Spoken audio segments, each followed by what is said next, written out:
Hello. ഇത് കണ്ടോ? ഞങ്ങടെ ചിറ്റയുടെ വീട്ടിലെ ഒരു പണിയും ചെയ്യാത്ത മടിയനായ പുത്രനെ കൊണ്ട് ഞങ്ങൾ ചക്ക നന്നാക്കിക്കുന്ന കാഴ്ചയാണ് നിങ്ങൾ ഈ കണ്ടുകൊണ്ടിരിക്കുന്നത്. കാര്യം എന്തൊക്കെ പറഞ്ഞാലും അവൻ ഇത്രയധികം ചക്ക നന്നാക്കി എടുത്തു കേട്ടോ. അത് വലിയ കാര്യം തന്നെ. അപ്പോ അത് തന്നെ ഇന്നത്തെ സ്പെഷ്യൽ ചിറ്റയുടെ വീട്ടിലെ ചക്കപ്പുഴുക്ക്. അപ്പൊ ചിറ്റ എങ്ങനെയാ ചക്കപ്പുഴുക്ക് ഉണ്ടാക്കണേന്നൊന്ന് കണ്ടു നോക്കിയാലോ?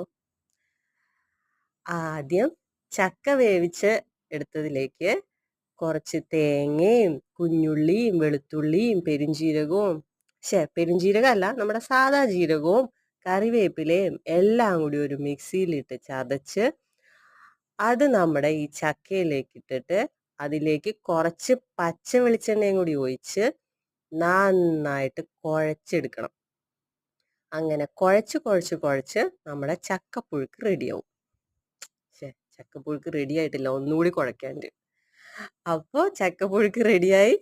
ഇതിന്റെ കൂടെ കഴിക്കാൻ നല്ല മൊരിഞ്ഞ മത്തിയുണ്ട്.